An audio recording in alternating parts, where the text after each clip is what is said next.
The atmosphere in the Senate hearing room was heavy with tension.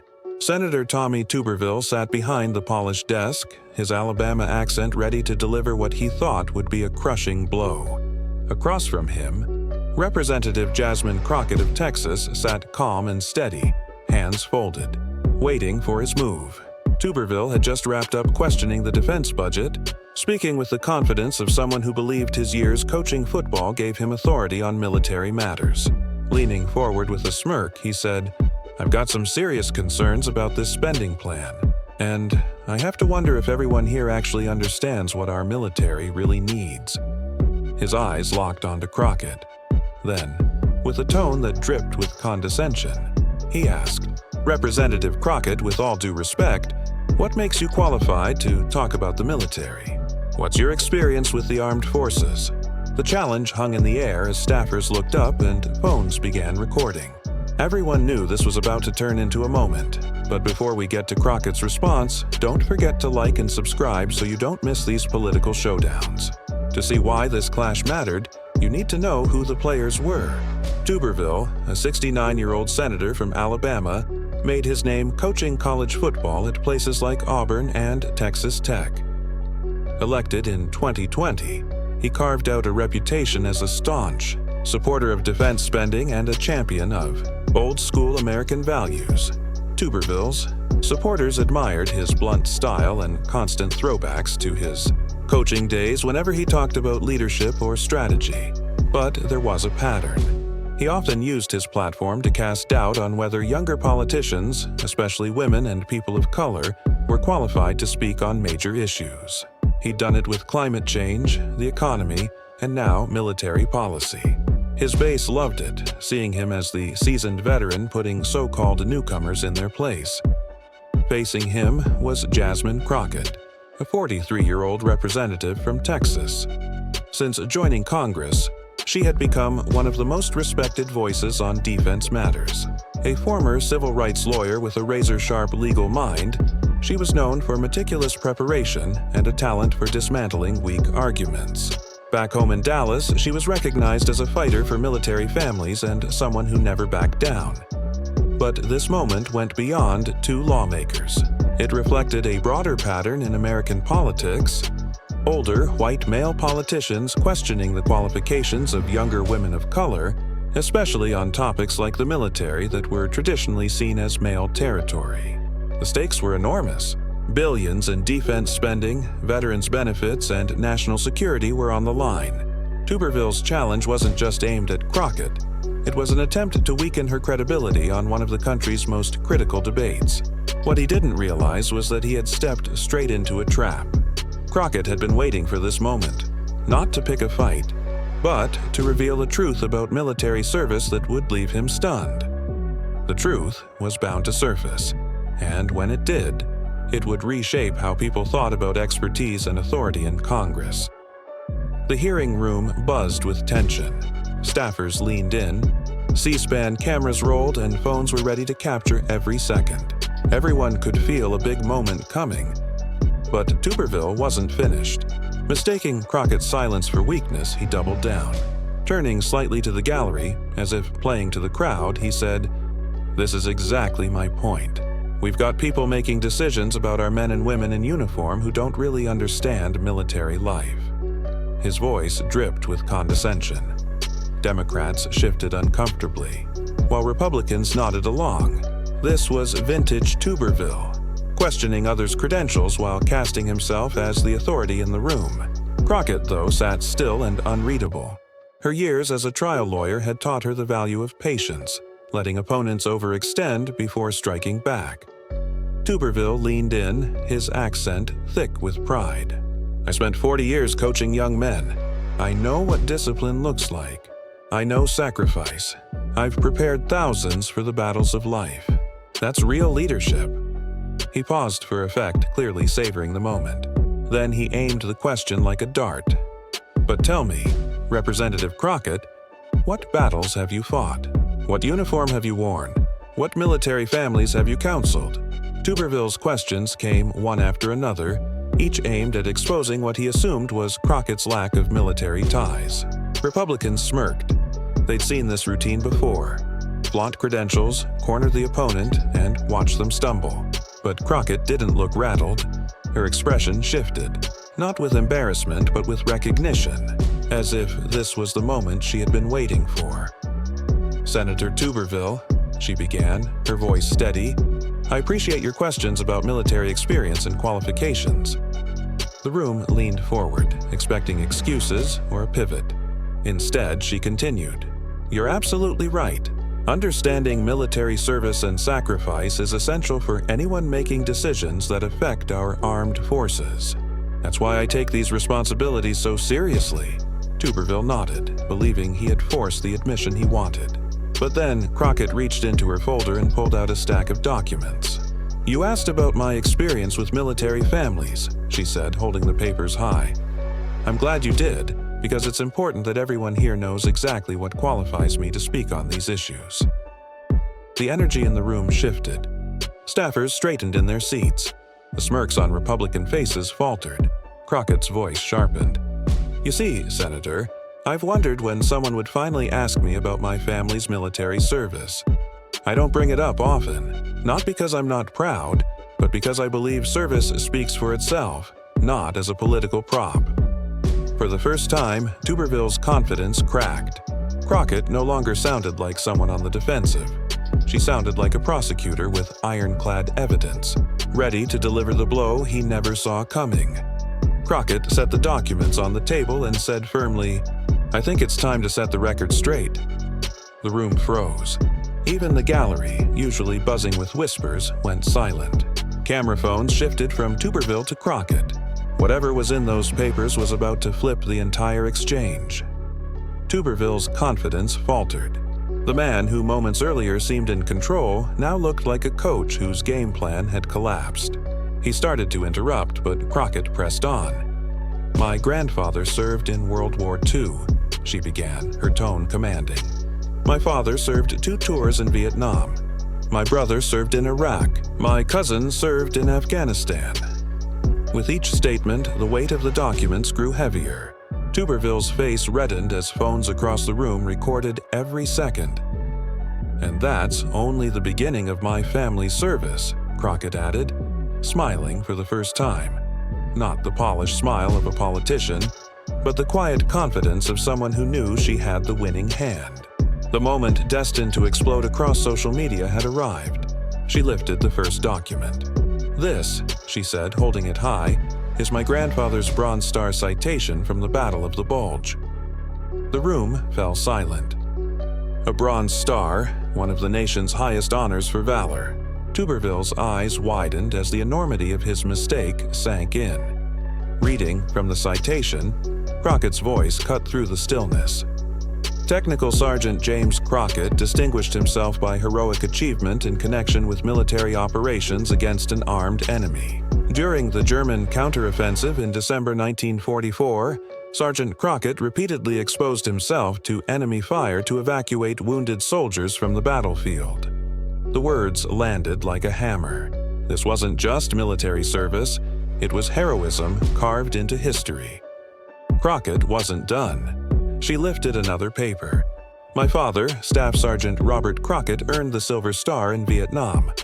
He saved his entire platoon during an ambush near Da Nang in 1968.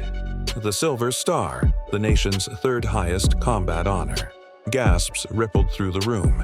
Tuberville's face shifted from red to pale, while Republicans who had been nodding moments before now stared hard at their notes. "My brother, Sergeant First Class Marcus Crockett, served with the 82nd Airborne in Iraq. He was awarded the Purple Heart." Another document, another medal, another blow. "And my cousin, Captain Sarah Crockett, served 3 tours in Afghanistan as a combat medic. She earned the Bronze Star with valor." The stack of honors seemed endless, and with each revelation, Tuberville sank lower in his chair. What began as his attempt to discredit Crockett had become a spotlight on one of the most decorated military families in modern history. Finally, Crockett set the documents down and looked him straight in the eye. "So, Senator, to answer your question, my experience with military families comes from being part of one. My understanding of sacrifice comes from watching my loved ones deploy again and again, not knowing if they'd return." The silence was absolute. Cameras caught Tuberville's stunned expression as the weight of her words filled the room. "My knowledge of military strategy," she continued, her voice rising, "comes from countless conversations at the dinner table with decorated veterans who lived through it, not from coaching on the sidelines." The jab landed like a lightning strike, a direct hit on Tuberville's football background. Gasps rippled through the chamber, and then came the knockout. Crockett pulled out one final document. "Since you question my qualifications to speak on military matters," she said, holding it up, "you should know I serve on the House Armed Services Committee, not in spite of my background, but because of it.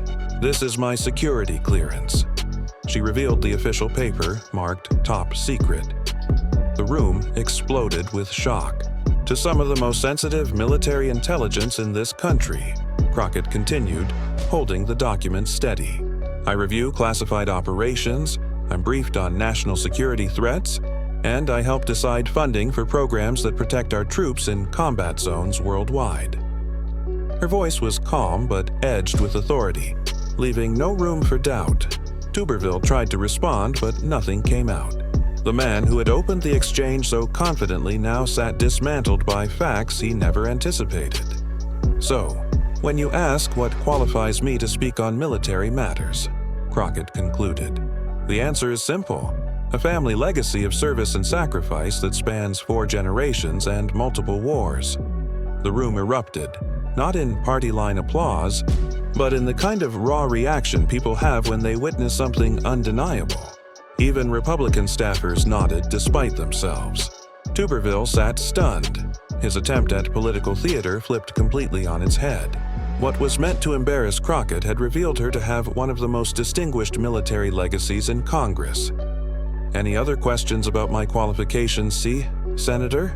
she asked, polite but unmistakably victorious. Tuberville shook his head, unable to speak. The man who mocked her experience had just been silenced by credentials stronger than anything he could counter. As the committee recessed, the room buzzed with disbelief. Staffers huddled around phones, watching clips already flooding social media. Republican aides avoided eye contact while Democrats tried to hide their grins. Tuberville sat frozen at his seat, staring at his notes, blindsided and humiliated. His staff whispered about damage control, but the damage was already viral. Within minutes, Tuberville Owned was trending on X, with reporters posting the first clips less than a minute after Crockett's mic dropped. The political showdown had already become a digital firestorm. They had just witnessed political history. One viral post, titled, "Watch Rep. Jasmine Crockett Destroy Senator Tuberville with Her Family's Military Service Record," quickly passed 2 million views. The clip spread like wildfire. On TikTok, users made compilations showing Tuberville's cocky opening beside his stunned silence. Instagram filled with screenshots of Crockett holding up her family's medals. Political YouTube channels rushed to post full breakdowns. The speed was staggering, even by today's standards. Experts pointed out that the exchange had everything needed for viral content: an underdog, a dramatic reversal, undeniable evidence, and real emotion. Within 6 hours, the video had been shared over 500,000 times. This is what viral political content looks like in 2025, one strategist noted. It's not staged outrage, it's authentic, where preparation meets substance and creates real drama. Hashtags like Nige, Crockett Military Family, and Chuntiu Tuberville Owned trended nationwide as military families across the country began sharing their own service stories, inspired by Crockett's testimony. Analysts were stunned at the level of organic engagement, rare in political content. Soon, major news outlets picked up the story. Military historians explained the significance of the decorations Crockett's relatives earned. For one family to receive multiple high-level combat honors across different wars is extraordinarily rare, one expert said on cable news. Politically, the impact was immediate. Democrats recognized the moment as a powerful counter to Republican claims that young, diverse politicians lack experience. Crockett had shown that assumptions based on appearance could be not only wrong, but spectacularly so. As one strategist tweeted, "This is what happens when politicians underestimate substance. Jasmine Crockett just showed why it's dangerous. Homework matters in politics." Within 48 hours, the Democratic National Committee had folded Crockett's exchange into its national messaging. Strategists pointed to it as a textbook example of turning a defensive moment into an offensive win. Campaign consultants began advising candidates to adopt what they called the Crockett strategy. Let opponents overcommit to their attacks, then unveil documented evidence that completely flips the script. Every politician should have their version of Jasmine Crockett's folder, one veteran consultant said. Know your credentials, keep them documented, and be ready to use them when your expertise is challenged. Republicans, meanwhile, admitted their mistake. Failing to uncover Crockett's deep military family background was seen as a major lapse in opposition research. Assuming you know someone's qualifications based on demographics is political malpractice in 2025, one GOP operative conceded. Conservative commentators were left scrambling. How do you defend a senator who attacked a congresswoman whose family service record surpassed most of Congress? Some argued that family history doesn't equal personal expertise, but the claim collapsed under the weight of Crockett's top-secret clearance and her role in reviewing classified operations. As one right-leaning pundit put it, Tuberville walked straight into a buzzsaw. You can't question someone's military credentials when their family has 4 generations of decorated combat veterans, and she herself has clearance to review military intelligence. Attempts to reframe the debate as a matter of style rather than substance didn't gain traction. The video was undeniable. Tuberville's condescending tone followed by his stunned silence as Crockett dismantled his attack. The story hit home for military families nationwide, who saw in Crockett's revelations a rare acknowledgement of sacrifices often ignored in politics. Veterans groups shared the video with reminders to understand service before judging qualifications. My grandfather earned a Bronze Star in Korea, and seeing Rep. Crockett honor her family while making her point was powerful, a Gold Star family member wrote. Politicians need to remember military families come from every background. The reaction wasn't just supportive, it was personal. Service members and veterans voiced frustration that it took a public clash to spotlight the diversity of military life. Comment sections filled with stories from families who had long felt invisible until Crockett put their experiences front and center. The moment reshaped Crockett's standing overnight. She went from respected committee member to national figure. Major networks called. Veterans organizations, military groups, and defense contractors sent speaking invites. More important, colleagues on both sides began to see her differently. Her quiet preparation and the military legacy she rarely discussed commanded new respect. No one questions Jasmine's expertise on defense issues now, one Republican member confided. She clearly knows what she's talking about, and her family's service speaks for itself. The political ripple effects were immediate. Democratic leaders saw a compelling voice on national security who could counter GOP claims about patriotism. Soon, the DNC, House leadership, and progressive groups were asking Crockett to be a leading messenger on defense. For Tuberville, the aftermath was grim. His office scrambled into damage control, issuing a statement honoring Crockett's family and framing his questions as routine oversight. But the internet had already archived his words and tone, making a rewrite impossible.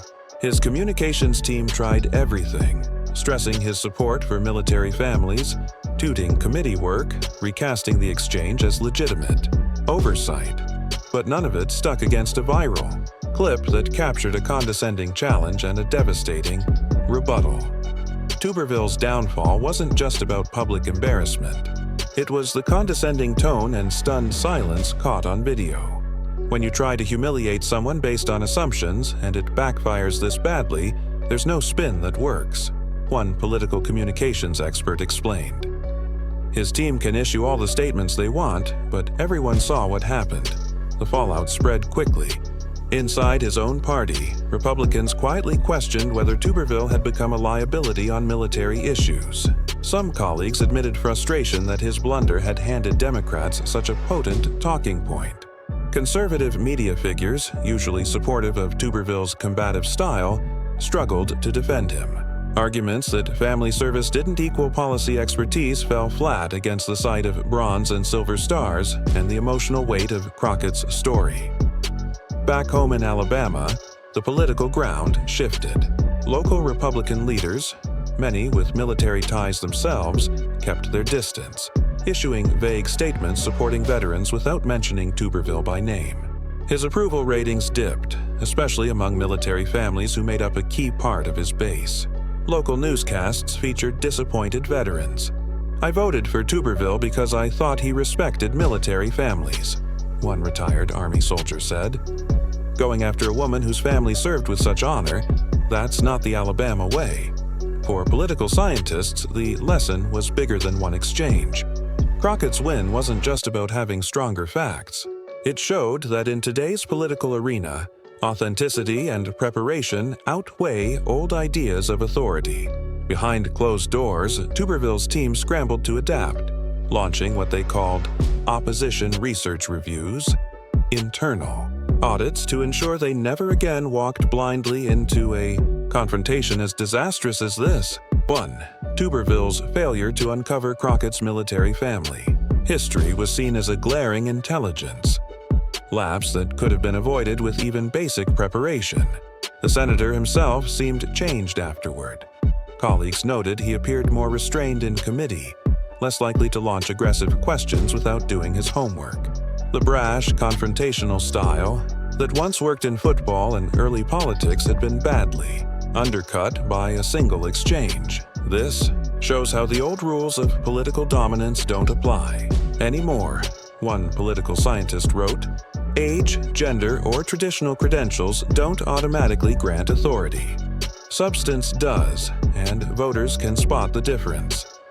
The viral video soon became a case study. Political communication classes dissected it as an example of preparation defeating intimidation. Law schools used it to demonstrate effective cross-examination, allowing an opponent to fully commit before unveiling decisive evidence. Perhaps the most lasting effect was the conversation it sparked about military families and political representation. Crockett's refusal to parade her family's service as a political prop, instead using it to make a substantive point, struck a chord. That's the difference between exploitation and recognition, one military spouse blogger wrote. The story also underscored America's shifting demographics. Military families today are as diverse as the nation itself, and politicians who assume otherwise do so at their peril. The Crockett-Tuberville clash became shorthand for how assumptions can backfire when faced with authenticity and preparation. For Crockett, it was a turning point. She had shown she could not only endure hostile questioning but dismantle it with grace and devastating precision. What had once been private, her quiet preparation and her family's service, had become public strengths that bolstered her credibility on national security. Sometimes, the most powerful moments in politics happen when someone finally gets to tell their full story, observed one longtime congressional watcher. Crockett had been waiting for the right moment to share hers, and Tuberville handed it to her on a silver platter. Exchange entered political history as one of those rare instances where spectacle collided with substance, and substance won. In an era of scripted outrage, Crockett's authentic response and Tuberville's stunned silence created a genuine moment of political drama that resonated across party lines. At military bases across the country, service members passed the video through group chats and break rooms, watching with pride as one congresswoman's story became a voice for countless families like their own. Crockett's way of honoring her family's military legacy while tying it directly to qualifications struck a deep chord with service members. "She gets it," one Army sergeant wrote on a forum. "She didn't wave a flag or toss around slogans. She showed receipts.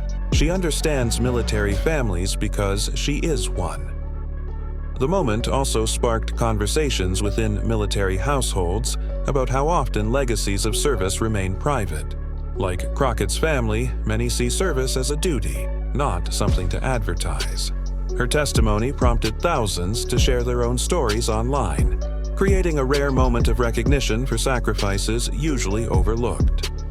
Military support organizations reported a surge in engagement in the days after. Spouses of deployed troops shared frustrations about being underestimated, while veterans who felt invisible in political debates suddenly found their voices amplified. One military spouse from Colorado wrote, "My husband has deployed 5 times in 12 years. People at PTA meetings assume I don't know sacrifice. Watching Rep. Crockett honor her family gave me chills. We see you, and now the country sees us too." The exchange also opened broader discussions about representation. Service members pointed out that military families are not monolithic. "We're Black, white, Latino, Asian, urban, rural, liberal, conservative," one veteran wrote. Seeing Rep. Crockett reflect that diversity while honoring her family's service was powerful. Maybe now politicians will stop assuming who serves and who sacrifices. The educational impact reached military academies and ROTC programs, where instructors began using the exchange as a case study in leadership communication. "This is what professional military bearing looks like in civilian life," said a retired colonel who now teaches leadership. She stayed calm under attack, relied on preparation, and used facts instead of emotion. That's how you win. She used facts instead of emotion and achieved her goal without ever losing composure. "Those are the qualities we try to instill in future officers," a retired colonel explained. Military historians also pointed to the extraordinary nature of Crockett's family record. A Bronze Star from World War II, a Silver Star from Vietnam, a Purple Heart from Iraq, and a Bronze Star with Valor from Afghanistan. That's service across every major conflict of the last 80 years, one historian noted. It's the kind of legacy most politicians only dream of claiming. The exchange highlighted how traditional markers of authority, age, gender, career, or regional background, mean little when challenged by authentic experience and preparation. Political scientists quickly began teaching the moment as a case study in how assumptions about credibility can collapse under the weight of real substance. The lesson for politicians was simple: do your homework before you attack.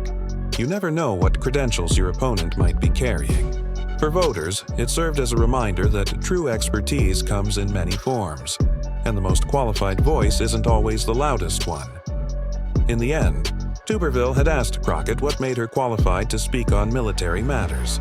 Her answer, 4 generations of decorated veterans, multiple combat honors, and a top-secret clearance, was more than he ever expected. In trying to discredit her, he had handed her the platform to prove her authority more powerfully than any campaign speech ever could. The video still circulates online, shared by military families, political observers, and anyone who values preparation triumphing over arrogance. It stands as proof that in politics, substance beats showmanship, and that the quietest person in the room may be holding the strongest receipts. The cultural impact spread beyond politics. Business schools adopted the video as a case study in the dangers of making assumptions about colleagues or competitors. The Tuberville-Crockett exchange shows why due diligence matters, one professor explained. Whether in politics, business, or any competitive arena, assuming someone's background without checking can end in spectacular failure. Corporate diversity and inclusion programs also embrace the story, using it to highlight how employees from underrepresented groups often carry invisible qualifications, overlooked until the moment they speak up. HR experts pointed to the video as a reminder of why assumptions about background or expertise are so dangerous. Educators found it invaluable for teaching critical thinking. High school debate coaches used it to show how preparation beats overconfidence. College communication professors called Crockett's approach a masterclass. She didn't interrupt, get defensive, or raise her voice. Instead, she let Tuberville fully commit, then dismantled him with facts. The military community's response grew deeper over time. Veterans organizations began calling for stronger representation of military families in politics, using Crockett as proof that expertise comes from every demographic. Military families don't fit neat political categories, wrote one veterans leader. Politicians must stop assuming who serves and who sacrifices. Inspired, many military families started sharing their own stories. Spouse groups on social media saw a surge of posts about multi-generational service.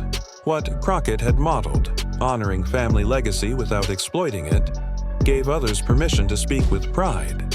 The impact even reached abroad. Political science programs in other countries added the exchange to their curricula, using it to explore how credibility and preparation shape democratic discourse. Thanks for watching this remarkable political moment unfold. If you enjoyed seeing how preparation and authenticity can crush empty posturing, don't forget to like this video and subscribe for more powerful political stories. Representative Jasmine Crockett turned what could have been a trap into a defining moment of strength, showing the value of preparation and the danger of underestimating others. Which part of this exchange shocked you the most? Share your thoughts in the comments and send this video to anyone who needs to see what real political expertise looks like. Remember, in politics, as in life, it's not about who shouts the loudest. It's about who brings the receipts when it matters most.